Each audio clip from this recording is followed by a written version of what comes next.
Bonjour à toutes et à tous et bienvenue à cette nouvelle web conférence organisée par VK en partenariat avec la CASDEN Banque Populaire, la banque coopérative de toute la fonction publique. La CASDEN parraine un cycle de plusieurs web conférences, dont celle-ci, consacrée aujourd'hui au thème « Réussir le défi de la transition écologique des territoires ». Alors pourquoi ce choix? Parce qu'il s'agit d'abord d'un enjeu majeur des prochaines décennies, que ce soit au niveau international, national ou local. La transition écologique et énergétique vise à faire passer notre société d'un modèle qui est fondé sur la mobilisation croissante des ressources énergétiques fossiles à un modèle plus durable. Et les acteurs publics, et en premier lieu les collectivités locales, occupent une place centrale pour relever ce défi.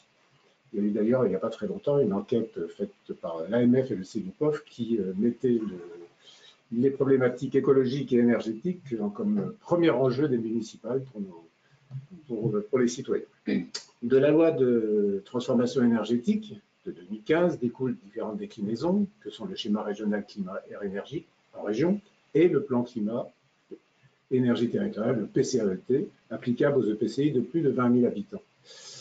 Et si, de par le PCAET, la transition écologique peut apparaître comme une énième contrainte reposant sur les épaules des territoires, devant jongler déjà avec des budgets assez restreints, elle est aussi une réponse concrète à de nombreuses de leurs problématiques, que ce soit l'attractivité, l'économie, l'emploi, la qualité de la vie. Bien plus qu'une contrainte réglementaire, cette démarche participative et proactive de prospective énergétique doit constituer une pierre angulaire du projet de territoire, et l'ambition de cette webconférence est de vous le montrer en répondant à plusieurs questions, sans présager évidemment des vôtres. Parmi ces questions, qu'est-ce que la prospective? Comment la décliner à l'échelle du territoire? Quels sont les leviers dont disposent les collectivités afin de réussir la transition énergétique et écologique? Comment gérer la multiplicité des acteurs concernés? Comment exploiter les atouts de son territoire? Et pour répondre à ces questions et bien d'autres, deux intervenants que je m'empresse de vous présenter. Anne Jacob, vous êtes chargée de mission prospective au service de la recherche, ministère de la Transition écologique et solidaire. Vous vous présentez comme une personne ayant un profil mixte, je reprends vos propos, entre aménagement et animation, à travers une entrée d'abord technique, via l'eau, sous toutes ses composantes. Vous avez exercé des fonctions via différentes postures, maîtrise d'œuvre pour les collectivités, maîtrise d'ouvrage en collectivité et pour les collectivités, animation de réseau et pilotage de processus, et cela à différentes échelles, départements, régions ou nationales, et dans différentes sphères, que ce soit le ministère de l'Agriculture, l'écologie et dans les collectivités territoriales. Et puis assez logiquement, vous avez une évolution vers la prospective avec une formation engagée au CNAM, et vous nous aiderez entre autres à comprendre comment mener une démarche de prospective territoriale efficace. Et bien dit entre autres. Denis Roche, vous êtes DGS de la communauté de communes Baugeois-Vallée, qui comprend 7 communes et 36 500 habitants, donc, ça depuis le 1er janvier 2017. Précédemment, vous avez été DGS de la communauté de communes Beaufort en Anjou, après avoir été DGS de la commune de Beaufort-Vallée. Et je n'oublie pas que vous aviez aussi été DGS de la commune de Jars-sur-Mer et secrétaire général de la commune de Savenière. Bref, vous êtes ce qu'on appelle un territorial. Et nous serons heureux de vous entendre, notamment autour du projet EcoCir sur votre territoire de Baugeois-Vallée. Et vous nous montrerez que l'on peut allier transition écologique et dynamisation de l'économie locale. Et moi, je m'appelle Luc Périnet, je suis journaliste, coach et médiateur. Au cours de cette webconférence, vous pourrez poser vos questions via la fenêtre GoToWebinar, la fenêtre questions qui est dans l'interface GoToWebinar sur la droite de votre écran. Nos intervenants feront leur possible pour y répondre. Restez donc bien connectés. Enfin, nous vous informons que cette conférence donnera lieu à un enregistrement qui sera mis en ligne et dont le lien vous sera envoyé par mail dans les jours à venir. Et il est temps de commencer et de vous passer la parole en commençant par vous, Denis Roche, afin que vous nous expliquiez, après l'avoir remis dans leur contexte, pourquoi le PCAET n'est pas qu'une contrainte, mais aussi une réponse concrète à un projet de territoire. Très bien. Bien, comme l'a dit Hugues Périnet, le PCAET, c'est la déclinaison de tout un tas d'orientations prises à tous les niveaux, donc au niveau mondial à travers la COP21, via les directives européennes et au niveau national par notamment la loi de transition énergétique. Et puis il y a le niveau régional et enfin via le niveau des communautés de communes auxquelles on associe bien sûr les communes. Alors dans PCAET, il y a C pour climat et donc l'objectif du PCAET, c'est les objectifs qu'on nous fixe, c'est de réduire les émissions de gaz à effet de serre et aussi de s'adapter au changement climatique. Il y a A pour R, Et là, l'objectif principal, c'est d'améliorer la qualité de l'air. Et il y a E pour énergie, là aussi un double objectif, à la fois réduire les consommations d'énergie et favoriser, développer les énergies renouvelables. Et tout ceci prend forme dans le cadre d'un plan à l'échelle du territoire, donc le P et le T. Et quand on entend territoire, on entend bien sûr l'ensemble des acteurs du territoire, dans toute leur diversité. Et dernière petite chose, donc le PCAET est conclu, rédigé pour une période de 6 années, avec une période de révision à mi-chemin au bout de 3 ans. Et il doit prendre en compte, en tout cas, le schéma régional, le SRADET et le SCOT. Alors, je précise pour nos internautes qu'ils auront à disposition ce slide qui est peut-être un peu petit sur leur écran, mais qui pourront en disposer à loisir après cette webconférence. Parfait. Donc, la mise en place d'un PCAET donc, est notamment susceptible, ça dépend de ce qu'on en fait au niveau du territoire. Tout d'abord, d'améliorer la qualité de vie de nos citoyens, d'offrir des opportunités économiques, de renforcer l'attractivité du territoire et pourquoi pas réduire donc les coûts de fonctionnement pour les collectivités. Alors peut-être quelques mots sur le projet de votre territoire, sur lequel on reviendra peut-être plus longuement après. Tout à fait. Donc, l'ambition que les élus se sont donnée à travers l'élaboration de ce document, c'est de doter le territoire d'une véritable stratégie et d'une véritable politique transversale. Et donc ça commence par un état des lieux, qui est une phase très, très importante, et donc un objectif qui nous est fixé, qui est de décliner donc, sur le territoire les objectifs régionaux, nationaux, voire internationaux. Et notre fil rouge, c'est d'adapter le territoire donc, à l'évolution du climat et d'améliorer la qualité de l'air. Alors, les conditions de la réussite, effectivement, ça passe par la mobilisation de tous les acteurs, puisque la communauté de communes n'agit pas seule dans son coin. Bien sûr, elle y associe les communes membres, et puis bien sûr, les citoyens, les entreprises, le secteur associatif, les agriculteurs. Voilà. Et on part du principe, et ça se confirme au fur et à mesure de l'élaboration du document, que finalement, tout le monde a intérêt à participer à cette transition énergétique.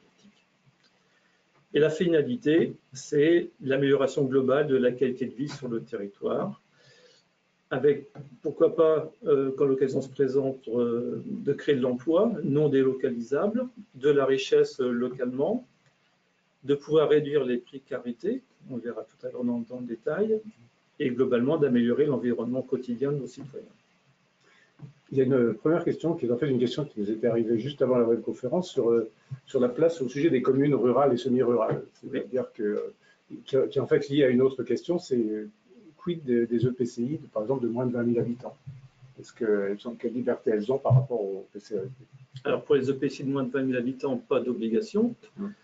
Mais au vu de notre propre expérience, on ne peut que les encourager bien sûr à mettre ce schéma en place. Nous, on est un territoire rural, même pour certains secteurs très, très, très rural. Et finalement, c'est dans ces secteurs de territoire où on a le plus d'opportunités pour la mise en œuvre du PCAET. Donc voilà, même si ce n'est pas obligatoire, au vu de notre expérience, on recommande d'y aller. Très bien. Alors, une première question que là, nous allons vous poser, et vous répondez par oui ou par non, je m'adresse à vous, internaute. Aviez-vous initié des démarches en faveur de la transition écologique avant que celle-ci ne devienne obligatoire? Vous répondez par oui ou par non. Et dans quelques instants, nous verrons les résultats du sondage et les soumettrons à nos intervenants.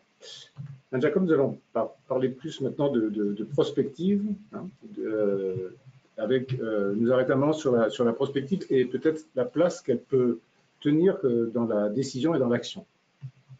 Alors, une brève introduction, c'est certain que la prospective est une démarche qui fait totalement sens par rapport à ce que vient d'évoquer Denis Roche, un projet de territoire. On va d'abord évoquer très rapidement la théorie de façon assez succincte, hein, et puis on verra comment elle peut se décliner à l'échelle d'un territoire. Alors, qu'est-ce que la prospective? La prospective est une approche systémique, hein, donc on parle bien de système. qui considère l'avenir en fait comme un objet de réflexion guidant l'action présente. C'est une démarche qui va s'articuler dans une boucle entre l'action responsable et la représentation des futurs possibles. Donc, penser l'avenir permet d'agir dans le présent de façon responsable, et agir en responsabilité implique de choisir un chemin souhaitable pour le futur.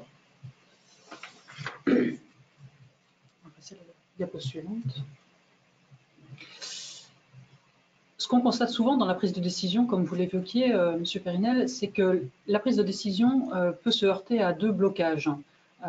Des blocages qui vont se situer entre le diagnostic des enjeux et la décision, la prise de décision elle-même, tout simplement parce que le diagnostic est mal réalisé ou imparfaitement réalisé parce qu'on n'a pas pris en compte l'ensemble des enjeux, ou entre la décision et sa mise en œuvre, donc une décision qui est mal mise en œuvre ou pas du tout mise en œuvre. La prospective permet de pallier à cela en fait, en explorant de façon collective les évolutions possibles. Donc il y a une phase d'anticipation.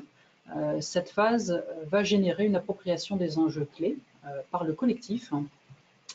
Et cette appropriation, donc cette anticipation, cette représentation des futurs possibles, les enjeux clés qui auront été identifiés vont sous-tendre la prise de décision et donc fonder les orientations stratégiques de la collectivité ou du territoire et des orientations qui seront élaborées collectivement. En fait, si on devait résumer la prospective, c'est une manière simplement, je retire le simplement, c'est une manière de se poser les bonnes questions, quoi. C'est ça, c'est une approche, en fait, c'est une démarche qui permet d'approcher la complexité sans que ce soit un obstacle à l'action. Voilà. C'est l'anticipation au service de l'action. Alors, pour ce faire, voilà, se projeter dans le futur. L'anticipation, donc, c'est la composante, la phase clé du démarrage de la prospective, c'est ce qui va permettre en fait aux acteurs qui se posent les questions des futurs possibles pour leur territoire ou leur organisation, d'imaginer, de se redégager des marges d'action. Donc, imaginer des futurs possibles, c'est se dégager des nouvelles marges de manœuvre. Il s'agit donc de questionner très ouvertement, et vous le voyez sur le petit schéma qui est sur votre écran. Si vous pouviez nous l'expliquer. Voilà, on se situe, la première boucle, c'est donc le présent, et on va considérer dans un système des dynamiques, des évolutions qui sont en cours, qui ont des temporalités propres et qui vont converger ou diverger, et donc créer par là même des chemins ou des futurs différents, envisageables. Et c'est cette ouverture, cette curiosité, ce questionnement qu'on va mettre en œuvre dans cette démarche prospective qui va permettre d'identifier tous ces futurs imaginables. Dans ces futurs imaginables, vous concevez bien que certains vont être plus possibles que d'autres selon la compétence ou les capacités d'action de l'organisation ou du territoire. Et parmi ces possibles, la stratégie reposera sur le choix d'un futur souhaitable et donc un chemin qui va guider l'action. Une fois que ce futur souhaitable sera déterminé, on va revenir en fait sur le présent et éclairer l'action présente à la lumière de ce futur souhaitable. Alors, il y a une autre question qui nous arrive, qui est une double question qui est, dans la mesure où on peut appeler ça une question, c'est le fait que, et ça c'est plus destiné sur le fait que difficile d'imaginer ce genre de démarche dans une volonté politique forte. Ça, je pense que confirmerait, mais en même temps, l'inquiétude, quand on voit le temps dans lequel se déroule cette démarche de prospective, qui est mis en rapport avec la longueur du mandat politique. Donc, c'est plus une inquiétude que je vous livre. Oui. En ce qui nous concerne, bon, nous, c'est une jeune communauté de communes, c'est le regroupement de 3 anciennes communautés. Il n'y avait pas une volonté politique extrêmement affirmée pour œuvrer dans ce sens, même si de ci, de là, on accompagnait des projets qui vont vers cette orientation. Et finalement, c'est plutôt au cours de l'élaboration de ce document, des différents travaux qu'on a fait, qu'on s'est rendu compte, et je pense que les élus se sont appropriés cette dimension environnementale et de transition écologique. Et je pense que ça va devenir vraiment un... Alors, le PSET, il arrive en fin de mandat, donc quelque part, c'est ce qu'on va léguer aux futurs élus à partir du mois d'avril. Et ce qu'on souhaite, c'est qu'effectivement, ils s'approprient ce document. D'accord, mais ce qui est intéressant, c'est que là, ce n'est pas venu, comme vous dites, d'une volonté politique, mais d'une appropriation par les Oui, élus. parce qu'au début, on a subi, entre guillemets, l'obligation de le faire. Jacob, sur ce sujet? Je confirme qu'effectivement, pour que derrière il y ait un débouché, qu'une stratégie soit élaborée et débouche effectivement sur l'action. Stratégie veut dire niveau de décision et donc implication et portage fort par le politique. Et Denis citait la question de l'appropriation par les élus. On le voit bien, je l'ai évoqué à l'instant, l'appropriation est une des phases nécessaires du processus prospectif de la démarche en elle-même. Alors, et oui, ce que je veux ajouter, c'est qu'il y a aussi une appropriation par les citoyens, c'est ce que vous disiez tout à l'heure de ces éléments-là. C'est extrêmement marquant là, au cours des dernières réunions publiques qu'ont pu conduire les différents maires du territoire. Ce sont des sujets qui sont vraiment au cœur des préoccupations des citoyens. Je précise pour les internautes, c'est une étude AMF-CEVIPOF qui est parue avec un échantillon de 15 000 personnes, ce qui est énorme. Et ces problèmes environnementaux et d'écologie viennent très avant les problèmes de sécurité. Alors, juste avant qu'on passe au stade suivant, les résultats de la petite enquête, qui est de la question sondage. Je rappelle la question, aviez-vous initié des démarches en faveur de la transition écologique avant que celle-ci ne devienne obligatoire? Oui, 71%. Non, 29%, ce qui corrobore un petit peu vos propos. Alors, l'apport de la prospective stratégique. Alors donc, comme je vous l'expliquais précédemment, la démarche repose en fait sur différentes phases qui répondent en fait à des questions fondamentales. La première question, anticipée, suppose d'abord de savoir d'où on parle, qui sommes-nous? Et donc, compte tenu de ce que nous sommes, que peut-il advenir dans cette configuration? C'est la phase d'anticipation. Suit une phase d'appropriation des enjeux clés. Donc, compte tenu de ce que nous sommes et de ce qui peut advenir, que devons-nous faire? Donc c'est le choix, on arrive au choix en fait du futur souhaitable et donc la prise de décision à travers la question clé, que voulons-nous faire? Donc le futur souhaitable, ce que nous sommes en capacité de faire et ce que nous sommes. Et enfin, le débouché du processus vers la mobilisation des acteurs et donc le débouché vers l'action, quand et comment le faire. Voilà, donc la démarche en fait se résume à ce schéma. Alors se résume, c'est un grand terme, c'est une démarche assez longue. Néanmoins, la structure, son ossature, est celle-ci, à travers ces 5 questions clés. Très bien. Et là, une question qui nous est posée, et qui vous est posée, quid de cette méthode appliquée au territoire? Voilà, alors de ce fait, on peut se poser la question de pourquoi appliquer cette démarche, cette méthode sur un territoire. Ce qui est certain, c'est que les territoires sont confrontés à des contextes d'évolution rapide aujourd'hui et qu'une évolution soit constatée à dynamique rapide ou lente, mais qui va être structurante sur un territoire, comme par exemple la désindustrialisation ou la reconversion d'un territoire ou les dynamiques de population de croissante ou décroissante sur un territoire qui vont engager celui-ci dans une identité un petit peu nouvelle. La prospective peut être utilement mobilisée en fait, pour identifier donc, ces nouvelles dynamiques de développement, un nouveau positionnement éventuel du territoire, mais aussi pour se construire une nouvelle identité territoriale qui soit éventuellement plus attractive ou mobilisatrice pour les acteurs locaux, ou tout simplement, dans une logique de projet, et on rejoint ici le PCAET, dégager une vision de long terme partagée par à la fois les élus et les acteurs du territoire, mais aussi les citoyens qui sont des acteurs agissants. Et cette vision va être en fait le fil conducteur de guide des projets émergents qui pourront s'imbriquer sur cette ossature. Donc pour toutes ces raisons, il peut être judicieux de déclencher en fait une démarche de prospective territoriale. Alors, juste à cette étape, je prends les questions parce qu'il y en a beaucoup qui arrivent. Hein. Ce sont des questions assez vagues pour certaines, mais qui posent des problématiques. Quelle place donner aux porteurs de projets, à la fois dans la réflexion à conduire, dans la durée prospective, et pour conduire les actions concrètes rapidement identifiables sur le territoire, ayant des effets évaluables? Alors, on va le voir avec la diapo suivante. Ça tombe très bien.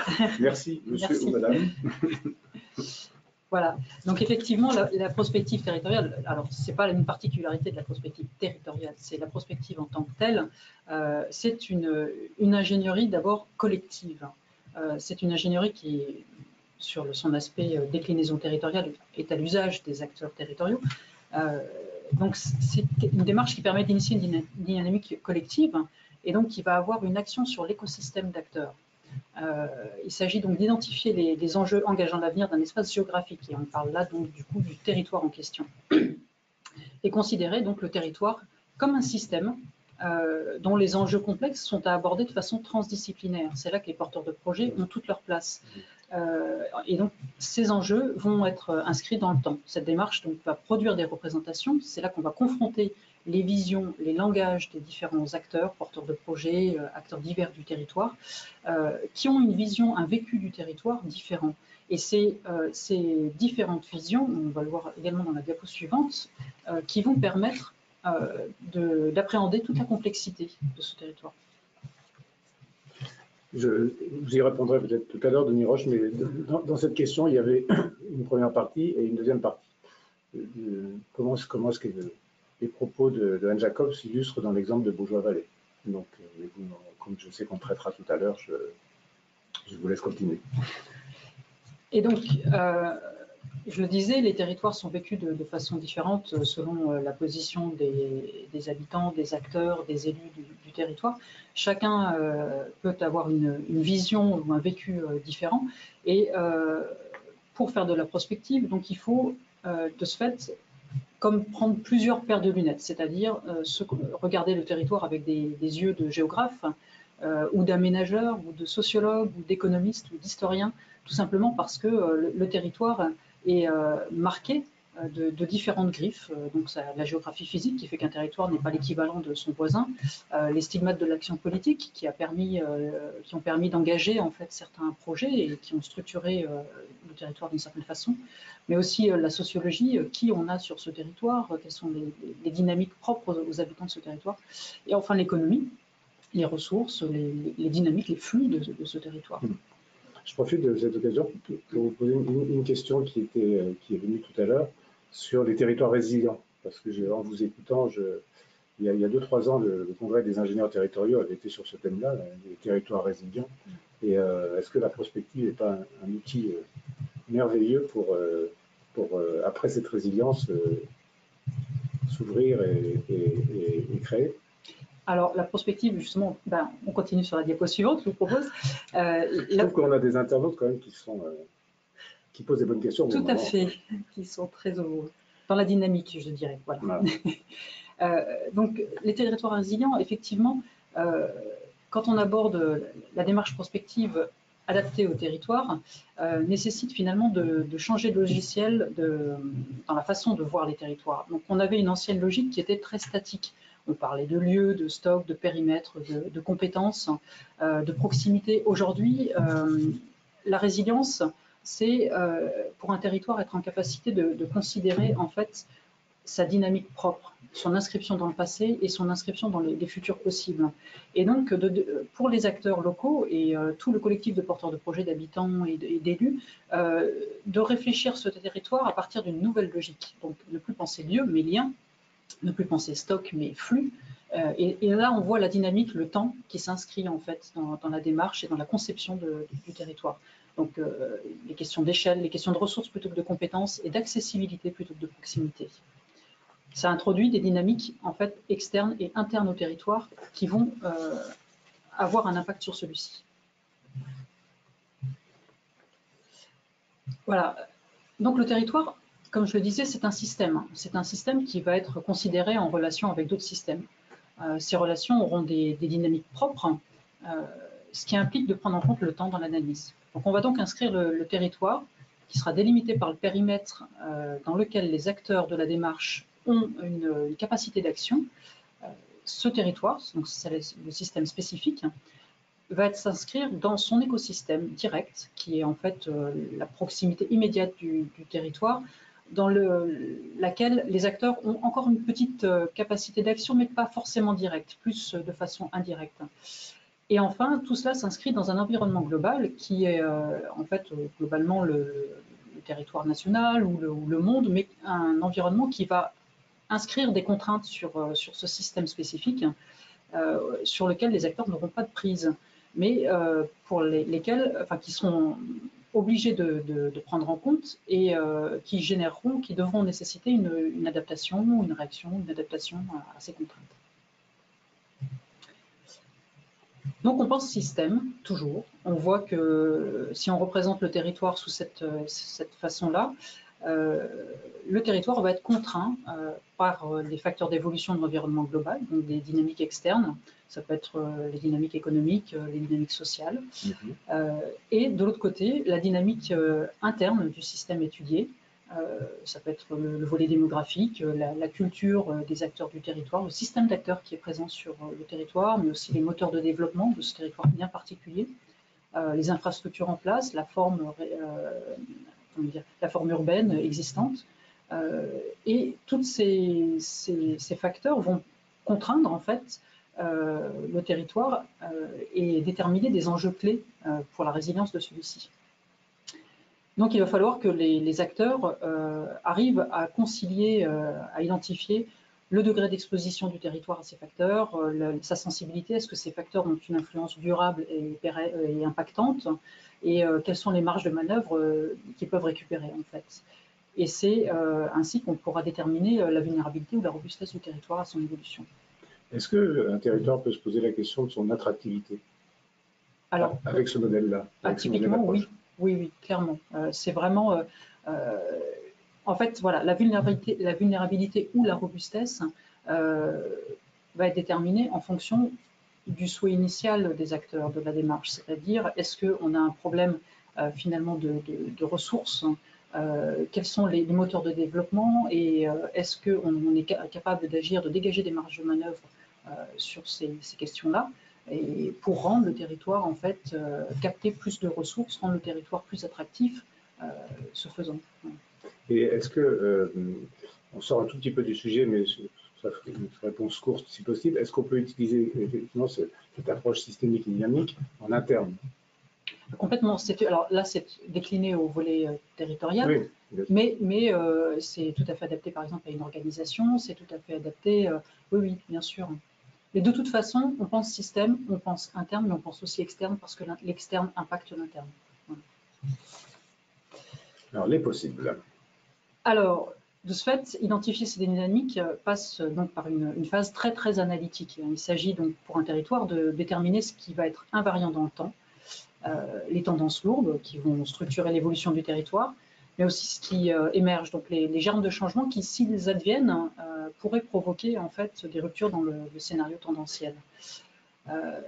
Tout cela doit rester ancré dans le système d'acteurs et leur stratégie d'action.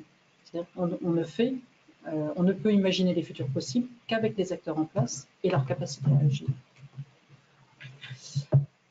Donc, pour résumer, on va passer à la diapo suivante, qui résume les étapes, en fait, les questions à traiter et les transformations à opérer sur les territoires. Donc, pour résumer rapidement, identifier le possible suppose de passer d'une représentation individuelle à une lecture partagée des enjeux. C'est la première étape. Et puis ensuite, choisir le souhaitable. Il s'agit donc de passer des enjeux à un cadre d'action partagé, et donc là, selon les compétences et les capacités à agir des acteurs. Donc on va bien vers l'action, il s'agit de savoir qui peut porter les actions et quelles actions. Et enfin, le réalisable suppose collectivement d'avoir élaboré une feuille de route qui soit pilotable. Alors, il y a une question qui est reprise sous la forme de plusieurs questions je vais formuler de la manière suivante, est-ce qu'il n'y a pas un risque d'utiliser des méthodes prospectives trop formalisées? C'est un peu, c'est une question de terrain qui remonte, on peut le comprendre. Mais... Oui, alors la prospective a énormément évolué, il y a eu différents courants dans le temps. Aujourd'hui, l'objet de la prospective, c'est, je dirais, c'est un objectif de résultat, c'est-à-dire que on est dans une démarche qui est en fait un processus à la fois stratégique, mais aussi d'apprentissage. Donc, dès lors que collectivement, les acteurs auront appris les uns des autres, on aura gagné dans le sens du développement des coopérations futures possibles. Un bon projet dans un mauvais écosystème n'aura aucune chance de déboucher. Par contre, travailler les collaborations et donc travailler l'écosystème et c'est ce qui émerge en fait de ce processus, permet à tout projet de trouver un terrain favorable à son développement. Donc la démarche, aujourd'hui, elle est pensée comme du prêt-à-porter, c'est du sur-mesure par rapport aux questions des territoires et des acteurs en place. Une question qui est liée, c'est comment se faire accompagner. Parce que interco de 25 000 habitants dans l'Isère. Voilà. Alors, comment se faire accompagner? Voilà. Il y a, on va dire, des professionnels de la prospective. Denis Roche nous dira comment ça s'est passé. Hein, mais, oui. Non, mais ça a été accompagné. Bon, il y a des professionnels de la prospective, il y a des universitaires qui travaillent sur ce champ-là et qui ont à la fois une casquette de chercheurs consultants. Voilà. Donc, il y a... Bon, on peut donner des contacts éventuellement à l'issue du webinaire. On pourra donner des contacts, mais il y a tout un tas d'acteurs sur ce marché-là. D'accord. Alors, on va passer à une autre question qui est posée aux internautes, à laquelle vous répondez toujours par oui ou par non. La transition écologique est-elle aujourd'hui au cœur de la stratégie de votre territoire? Vous répondez par oui ou par non, et nous analyserons vos réponses. Et nous allons rentrer dans le cas concret de la communauté de communes de Baugeois-Vallée. Avant d'y rentrer, juste une remarque d'un de vos collègues qui est chargé de, c'est une remarque, mais on l'a partagée, chargé du PCAET pour 2 communautés de communes de moins de 20 000 habitants. Donc, démarche décente. Et il semble dire, comme vous, que l'essor de la problématique a ouvert une écoute chez les élus. Il faut, je pense, saisir l'opportunité de creuser ce sujet. Donc, ce qui est avant de ce que vous disiez. Donc, rentrons dans le cas concret et le projet Ecocir. Alors, Ecocir, c'est quelque chose qu'on avait en tête avant même de lancer la démarche CET. Donc là, on est vraiment quelque part dans l'opérationnel. L'idée avait même germé dans la tête des élus lors des discussions sur la définition du périmètre de notre communauté de communes. Voilà, parce que certains avaient déjà identifié l'unité de valorisation énergétique dont je vais vous parler comme un élément de développement possible pour le territoire. Mais à ce moment-là, on n'avait pas envisagé toutes les ramifications que je vais vous présenter. Donc, cette unité de valorisation énergétique, elle fonctionne depuis 2005 sur notre territoire et elle dessert, alors non pas 2 380 000 habitants, mais 238 000 habitants. Hein. Il y a une inflation incroyable ces derniers jours. C'est un territoire très porteur. Voilà. Et donc, elle est implantée presque au cœur de la communauté de communes. Donc, sa fonction, c'est facile, c'est d'incinérer des déchets, donc les déchets collectés auprès de ces 238 000 habitants, et de produire de l'électricité. Et donc, on produit venant ballant environ d'électricité pour l'équivalent d'une ville de 30 000 habitants. Voilà. Donc, le taux de valorisation énergétique actuel, il est de 77%. Voilà, ça veut dire qu'il y a encore une grande quantité de chaleur qui est inexploitée, qui est rejetée dans l'atmosphère. Et donc, le projet, la question qu'on s'est posée, que faire de cette énergie? Comment l'utiliser? Donc, on appelle ça l'énergie fatale. Diapo suivante. Alors, que faire de cette énergie fatale? Donc, les élus se sont posés la question. Et donc, la structure syndicale qui porte l'UVE avait mandaté un bureau d'études, c'est là où l'accompagnement est très, très important, pour identifier les secteurs d'activité qui pourraient correspondre, enfin, qui pourraient utiliser cette énergie fatale. Parce qu'en fait, on sort de la température, mais à un niveau de température qui est relativement faible, donc ça ne convient pas à tout. Et finalement, donc, le secteur d'activité qui a été identifié, c'est l'agriculture sous serre. Donc, en particulier le maraîchage. Voilà. Et bon, après différentes étapes, notamment des étapes de validation économique, on a un groupe de maraîchers donc, qui s'est positionné pour construire 14 hectares de serre sur le site. Alors c'est vrai que les élus avaient aussi anticipé très très tôt les choses, puisque à proximité de l'IVE, il y avait une zone d'activité qui était prévue, donc qui est réservée dans les documents d'urbanisme, et que nous sommes en train d'aménager. Donc 14 hectares de serre, c'est quand même un potentiel de création de 150 à 200 emplois, ce qui est pour un territoire rural quand même très énorme. énorme. C'est un début de réponse à une question d'un internaute qui pose la question, ça se traduit par quel type de projet concrètement sur le territoire? D'abord, ça va dépendre des territoires, bien entendu. Et là, on voit que l'agriculture, l'énergie, bien sûr, l'agriculture, l'emploi sont déjà impactés, ne serait-ce qu'à ce stade. C'est vrai que nous, l'agriculture, c'est la première économie. Le maraîchage, on est encore dans le domaine agricole, donc quelque part, ça vient un peu renforcer la spécificité du territoire, et en apportant quand même une dimension nouvelle, puis surtout très créatrice d'emploi. Juste une question que je vous pose à tous les deux, parce qu'elle est sur la place du numérique. Est-ce que le numérique accélère ces projets? Oui ou non, et comment? S'il y a des éléments à apporter à ce stade. En tous les cas, il les transforme, c'est-à-dire que le numérique transforme les façons d'agir sur les territoires, dans les organisations, et ça permet finalement d'autres formes d'action d'émerger. Des choses qui n'étaient pas possibles auparavant. Les acteurs du projet? Alors les acteurs, ils sont très très nombreux. Oui. Donc là, la petite photo que vous avez au centre, c'est pour illustrer un copil. Donc quand on réunit tout le monde dans le copil, il faudrait presque pousser les murs, on est 24, 25, voire des fois une petite trentaine. Donc sur votre gauche, donc, vous avez les acteurs territoriaux, donc la communauté de communes, donc le CIVER qui est le syndicat qui gère l'UVE, le SMB2A qui est un syndicat de bassin donc, qui gère le problème de la ressource en eau, parce que malgré tout il faut de l'eau pour arroser les légumes, le CIEMEL qui est le syndicat d'énergie de Maine-et-Loire, ensuite des partenaires privés, donc Veolia qui exploite l'UVE, Alter, qui est une société, qui est un aménageur public, et puis donc la société Incubetic, qui est la société qui nous accompagne, qui pilote et qui coordonne toutes les dimensions de l'opération. En plus de ça, donc, nous avons bien sûr les chambres d'agriculture, l'État, les associations environnementales, et puis donc sur la droite, tous les organismes qui tournent autour de l'emploi sur notre territoire et qu'on a souhaité associer, puisque une des problématiques des maraîchers, ils en ont plusieurs, c'est l'énergie pas chère, c'est de l'eau et des emplois, des travailleurs.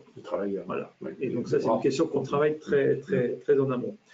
Alors, il y a deux catégories de personnes qui ne sont pas représentées. C'est les agriculteurs qui portent des projets de méthanisation. Donc, on a deux associations sur notre territoire. Et puis là, bien sûr, les maraîchers. Alors, avant de parler de l'éventuelle complexité, juste la réponse à notre question sondage. La transition écologique est-elle aujourd'hui au cœur de la stratégie de notre territoire? Oui, 57, non 43. Il n'y a pas de... C'est en général sur ce genre de chiffres qu'il y a peu de commentaires. Donc, je propose qu'on continue sur cette complexité posée comme une question. Tout à fait. On avait nos porteurs de projet, donc on a commencé à rentrer dans le vif du sujet. Et il y a une première question qui s'est posée, c'est celle de la continuité énergétique. Parce que notre UVE, elle fonctionne en moyenne 11 mois sur 12. Il y a un mois de maintenance chaque année. Et nos maraîchers, ils ont besoin d'énergie 12 mois sur 12. Donc on s'est posé la question, quelle réponse on apporte à cela? Donc il y avait la possibilité d'avoir du stockage de gaz in situ, ce qui posait des problèmes d'approvisionnement, notamment l'hiver. Et finalement, ce qu'on a retenu, c'est l'idée d'un raccordement, donc d'une extension du réseau gaz gaz de ville pour desservir le site. Voilà. Et finalement, ça a été un choix qui s'est révélé judicieux par la suite, puisque en tirant ce tuyau, on a offert la possibilité à nos porteurs de projets de méthanisation de pouvoir se raccorder beaucoup plus facilement au réseau. Et puis, il y a des choses qui sont arrivées auxquelles on n'avait pas du tout pensé. Par exemple, donc, les maraîchers on ne savait pas, ils ont besoin de gaz carbonique pour faire pousser leurs tomates et leurs concombres. Et il se trouve que les unités de méthanisation produisent aussi du gaz carbonique. Et alors en plus, il y a pénurie de gaz carbonique au niveau mondial. Donc là, il y a encore une interaction. Et c'est vrai que le positionnement des unités de méthanisation est lié aussi à cette idée de fournir du gaz carbonique. Donc certainement qu'elles seront assez proches des serres. Voilà. Et puis, il a fallu trouver un délégataire pour réaliser cette extension de gaz, du réseau gaz. C'est GRDF qui a été retenu, mais il avait une condition, c'est la création d'une station GNV, donc gaz naturel de véhicule. Et donc, on a répondu favorablement, bien sûr, à cette exigence. Et donc, à partir de 2020, tout début 2020, donc, on doit être en capacité d'ouvrir cette station GNV, qui a l'avantage d'offrir donc des débouchés aux agriculteurs. Et ils seront partie prenante dans la construction de cette station. Et puis, bon, on verra plus tard, donc le gaz, c'est plutôt bon pour la qualité de l'air. Voilà. Et puis, on a encore un dernier petit projet qui est venu se rajouter à ça, parce qu'il reste encore un petit peu d'énergie fatale à exploiter. Et l'idée, ça fait ressurgir une vieille idée qui était le séchage de la luzerne. Donc, la luzerne, c'est une plante fourragère, si j'ai bien compris, qui permet aussi de stocker du carbone. Et surtout, c'est une plante qui est moins gourmande en eau et en engrais que le maïs. Voilà. Et comme on a quand même ces problématiques sur le territoire, il y a une perspective de faire évoluer des cultures et donc de s'adapter aux conséquences de l'évolution du climat d'un point de vue agricole. Alors là, on se retrouve devant une double réalité. La première réalité, c'est qu'il nous reste environ un quart d'heure. Et la deuxième, ce sont les questions. Et comme il y en a deux là, qui vous concernent tous les deux et qui sont un peu liés à ce que vous dites, je vous les pose et après, je vous laisserai dérouler le reste de vos propos en attendant les dernières questions à la fin. La première question, c'est ce projet pourrait-il être développé dans d'autres sites en France, notamment en zone périurbaine? Et l'autre question, qui est posée par la même personne, est-ce qu'il y a en France un lieu de ressources qui recense les projets novateurs des collectivités? Peut-être pas. Alors, la transposition de la valorisation de la méthanisation, oui, on voit des projets un peu partout en France qui peuvent être connectés, par exemple, à des besoins en chaleur des collectivités, chauffer une maison de retraite, chauffer des installations sportives, piscines, etc., par le biais de la chaleur produite par des unités de méthanisation. C'est des choses qui se font. Un centre de ressources, moi j'aurais tendance à vous dire, côté État, on a un institut qui s'appelle le CEREMA, qui vient en appui des collectivités et qui a un site en fait, qui bancarise des expériences. Donc il y a déjà beaucoup de ressources mobilisables avec des guides, etc. sur ces sujets-là. Donc le site du CEREMA, par exemple. Et puis la possibilité toujours d'appeler un collègue. Bien sûr. Éventuellement s'appeler Denis Roche pour voir comment les choses se sont passées. Avec plaisir. Bien, comme je vous l'avais dit, je vous laisse continuer en tenant compte du fait qu'il faut un tout petit peu accélérer. Oui, non, très très vite. Donc sur la question de l'eau, c'est une condition essentielle aussi de l'implantation. Pour répondre à la question, il faut du terrain, des emplois, de l'eau et de l'énergie pas chère. Ça, c'est ça les conditions d'implantation. Donc on a quand même des maraîchers qui ont une grande expérience de la chose, qui recyclent 25% de l'eau, qui vont récupérer entre 37 et 60% des eaux de pluie selon les saisons.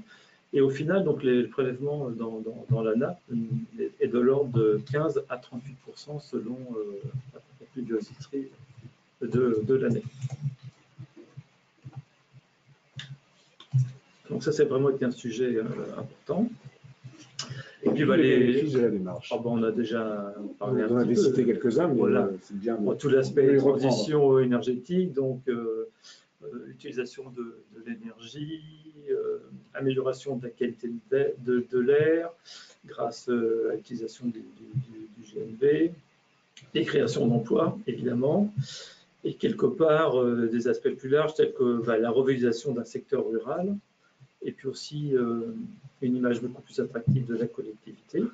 Et puis pour nos habitants, une forme de lutte contre la précarité, alors à deux niveaux. D'une part parce qu'on va créer de l'emploi, alors même si Il y a de l'emploi saisonnier, mais c'est quand même du saisonnier sur 9 mois sur 12. Donc, ça peut apporter aussi pour les conjoints d'agriculteurs un travail complémentaire sur le territoire. Et puis pour les agriculteurs qui se lancent dans le projet de méthanisation, c'est aussi un complément de revenu très important. Voilà. Et donc là, en offrant des débouchés via la station de GNV, notamment, on pérennise leur dispositif. Voilà. Ce qui est intéressant dans ce que vous dites, c'est de voir à quel point le domaine des possibles s'accroît de manière exponentielle. Ah, tout à fait. Au début, chaque fois qu'on abordait une question, on en retirait un ou deux projets. On dit, il va falloir que ça s'arrête parce qu'on ne va pas pouvoir tout gérer. Ce qui est une bonne illustration des propos d'Anne Jacob tout à l'heure. Dernière question posée à nos internautes avant d'aborder la dernière partie de la webconférence. Avez-vous déjà eu recours à la méthode des scénarios afin de construire votre stratégie territoriale? Réponse par oui ou par non, et nous analyserons les résultats. Et je vous propose que nous passions à la dernière partie. Alors cette dernière partie, c'est celle qu'on abordait tout à l'heure avant de commencer, en aparté, avant de commencer cette webconférence, c'est sur le fait de travailler ensemble, quoi, si je puis dire. D'abord les différents partenaires, mais aussi l'État et les collectivités, ce qui n'est pas toujours simple, on le sait, avec nos systèmes un peu pyramidaux et en silo. Donc, je vais vous laisser la parole pour développer cette partie, et puis si nous avons le temps, nous prendrons les dernières questions à la fin de votre propos. Donc, l'État, on peut dire que l'État a eu plutôt un regard bienveillant. Dit-il en se tournant un regard bienveillant par rapport au projet, même si effectivement on s'est un peu heurté aux logiques de silo, puisque un projet comme ça, ça se traite de manière séquencée. On regarde les questions d'énergie, on regarde les questions de l'eau, on regarde ensuite la question de l'aménagement de la zone, ensuite on va regarder la question du projet de serre en lui-même, donc il y aura là encore une enquête publique. Et notre difficulté, c'est que les gens, évidemment, ont entendu parler du projet, puis on a aussi communiqué dessus. Et ils sont en attente d'énormément d'informations. Et comme les enquêtes publiques ou les phases d'études sont très, très segmentées, on a bien souvent des questions qui vont au-delà de l'objet même du dossier. Mais malgré tout, on est obligé de répondre à des questions. Alors au début, on n'avait même pas toutes les réponses aux questions qu'on nous posait. Et lors de cette première enquête sur l'aménagement de la zone d'activité, on s'est fendu d'un petit dossier récapitulatif qui présente vraiment le projet dans sa totalité. Voilà. Alors, on a eu un retour très positif du commissaire enquêteur parce qu'elle comprenait mieux la dimension du projet. Par contre, on a un petit peu bataillé avec l'État, un petit peu, et même l'aménageur, parce qu'ils ne comprenaient pas ce qu'on venait faire notre dossier dans un dossier d'enquête publique, parce qu'un dossier d'enquête publique, c'est quelque chose de très cadré, et ça, voilà, on ne sort pas du cadre. Donc, on est sorti un petit peu, et je pense que c'était une bonne chose. Et d'ailleurs, les questionnements des personnes qui sont venues rencontrer le commissaire enquêteur allaient bien au-delà de la question d'aménagement de la zone d'activité. C'est là peut-être que ça fait complètement sens avec une démarche prospective, hein, parce que dans le sens où la démarche en elle-même va permettre de construire une représentation, une vision globale. Et donc ce récit dont parlait Denis, expliquer le projet dans son ensemble, dans sa globalité, une démarche prospective permet de construire ces récits-là. Et donc de faire adhérer les acteurs à des briques de ce récit où chacun va trouver sa place. Moi, j'agis à tel endroit et c'est cohérent dans cette vision globale. C'est ce que vous évoquiez quand vous parlez de création de sens et d'intégration par chacun d'une direction commune comme une porteuse. Alors, un résumé rapide sur la posture prospectiviste. Alors, des petites images, parce que ça fait toujours, ça mobilise le cerveau droit, c'est plutôt agréable.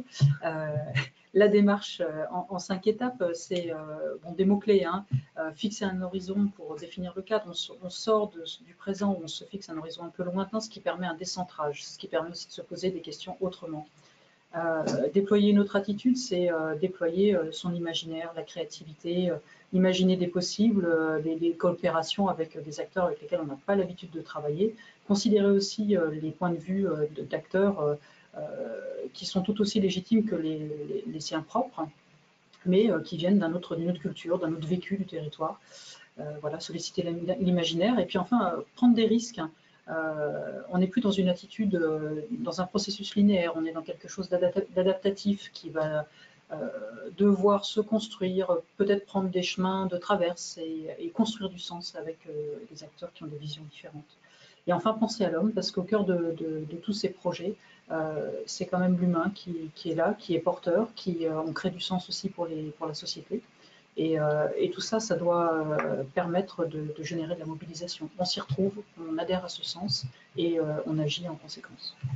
C'est une réponse aux questions qui nous étaient posées tout à l'heure sur la prospective qui risquait d'être déconnectée. Ben non, si on met l'homme au centre de la réflexion et du travail. Alors, on peut être, j'allais dire, un champion en prospective, hyper formé, etc. Si on ne connaît pas le territoire, c'est ce que vous disiez tout à l'heure, c'est l'un ou l'autre, hein, mais c'est les deux qu'il faut. Ouais. Alors, effectivement, le diagnostic, c'est quelque chose de très important.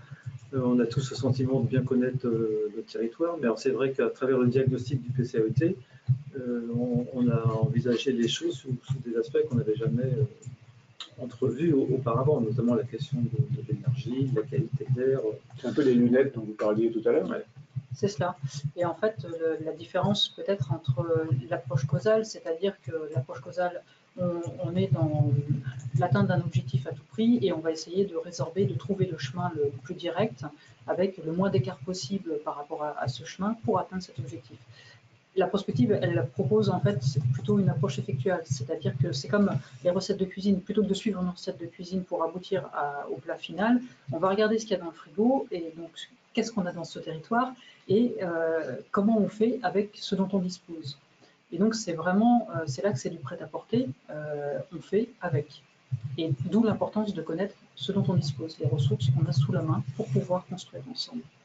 Alors c'est vrai que votre image est intéressante. Ça ne veut pas dire qu'on accommode les restes, mais ça veut dire aussi qu'on découvre de nouvelles saveurs. Exactement. Quoi, si je comprends un petit peu pour aller au bout. C'est là qu'il y a de la créativité. Vous évoquez les apports importants des associations, des chambres consulaires. Oui, tout à fait. Oui, parce que chacun apporte sa connaissance. Et alors c'est vrai qu'on travaille maintenant avec des associations environnementales notre copil s'est élargi un peu au fil du temps, puis au fil des problématiques. Et j'allais dire que chacun apporte sa vision des choses et vient enrichir le dispositif. Et l'intérêt de tout ça, c'est, même s'il peut y avoir un petit élément du projet qui est un peu moins bon pour l'environnement que d'autres, grâce à cette vision élargie, on peut le compenser par d'autres aspects. Alors, avant de passer au dernier slide, la réponse au sondage, avez-vous eu déjà recours à la méthode des scénarios afin de construire votre stratégie territoriale? Oui, 44%, non, 56%. Est-ce que... C'est certain que c'est une démarche qui peut paraître complexe, qui est lourde à porter, qui nécessite un investissement politique fort. Néanmoins, il y a de la prospective, la blitz prospective un peu réduite qu'on peut mobiliser. Moi, ce qui m'intéresse, c'est que tous les internautes auront eu un premier aperçu, une première idée de ce que ça pourrait donner et vont peut-être creuser et ça va susciter des vocations. C'est tout l'intérêt de ce webinaire. Alors, la dernière question, avec le peu de temps qui nous reste, qui est précisément sur le rapport au temps, et entre le court terme et le long terme. Alors, le court terme, on va dire que nous, à travers notre projet EcoCIR, on est dans le court terme, quand même qu'on court après le temps, puisque dès qu'on a franchi une étape, il y en a une nouvelle qui arrive avec une nouvelle problématique. Mais par rapport au PCAET, donc il y a 66 actions inscrites. Je crois qu'il y en a 25 qui sont classées en priorité, c'est-à-dire des actions à mettre en œuvre dans un délai de 2 ans.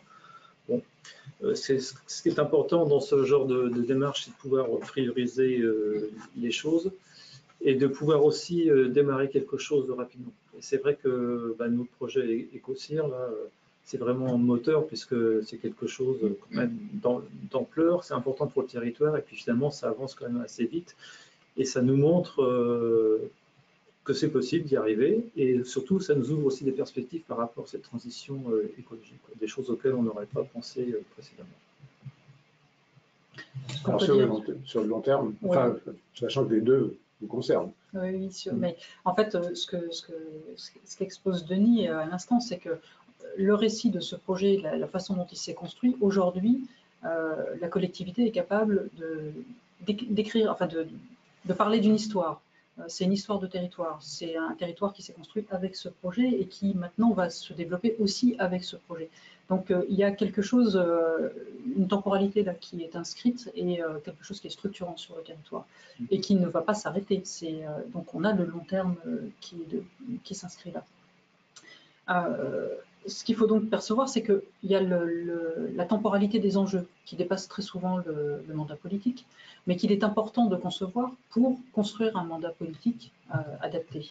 Et donc, penser des enjeux avec leur temporalité propre permet ensuite d'adapter les actions à des échelles de temps qui sont nécessaires, notamment du plus court terme, du moyen terme, du plus court terme pour des élus ou des acteurs. Mais c'est aussi intégrer la temporalité qui est nécessaire à la construction de l'écosystème qui va porter le projet. Donc c'est la construction des coopérations, des interrelations. Tout ça, c'est du temps long et c'est intégré en fait à la démarche prospective et à une dynamique de territoire. On va prendre les deux dernières questions qui nous ont été envoyées. La première, on revient, on avait dit en introduction, c'est le problème du coût. Et la question, je la formule, quel est le coût de l'élaboration et de la mise en œuvre d'un PCAET? Je dirais que ça dépend du PCAET, mais si nous prenons par exemple l'exemple de celui d'Ecosir. Alors, deux choses distinctes. Donc, le PCAET à proprement dit, je crois que c'est une cinquantaine de mille d'euros. Voilà. Dans ce montant-là, il y a quoi? Il y a l'élaboration du document du PCAET avec toutes les phases d'association des différents partenaires. Et en parallèle de ça, donc, il y a le projet Ecosir qu'on mène distinctement. Et donc là, on se fait accompagner par le cabinet Incubetic. Et donc, évidemment, ce coût d'accompagnement, mais qui est aussi un coût de coordination des différents acteurs, c'est important. Je ne l'ai plus en tête, mais enfin, en tout cas, il est partagé aussi par les différents acteurs du territoire. Donc, au final, pour la collectivité, c'est quelque chose de somme toute assez raisonnable. Et puis, des éléments de réponse sur ce point-là, du coup? Non. Et puis, une toute dernière question, c'est quel accès aux données locales de consommation d'énergie? Alors, c'est une question, je pense que c'est de voir ça peut-être comme un outil, où est-ce qu'on peut avoir les accès de consommation d'énergie? Je ne sais pas sur votre territoire. Alors, je ne pourrais pas répondre, mais en tout cas, je sais que le bureau d'études qui a élaboré le PCAET a eu accès à ces informations, puisqu'en fait, il les utilise pour bâtir sa stratégie et son diagnostic. Donc, le bureau d'études en l'occurrence. Oui, bien, bah, écoutez, on va arriver au temps, malheureusement, à la fin du temps qui nous est imparti pour cette webconf. Pour tous ceux qui n'auraient pas eu de réponse à leurs questions, VK continue à vous accompagner par le biais de son service, VK Ligne Expert, qui vous permet de poser directement vos questions d'ordre réglementaire par téléphone à des experts du secteur public et d'obtenir une réponse immédiate. Et puis, surtout, on va remercier nos deux intervenants pour la qualité de leurs prestations et la complémentarité également de leur intervention. Merci beaucoup. Et puis, merci également aux partenaires Casdin.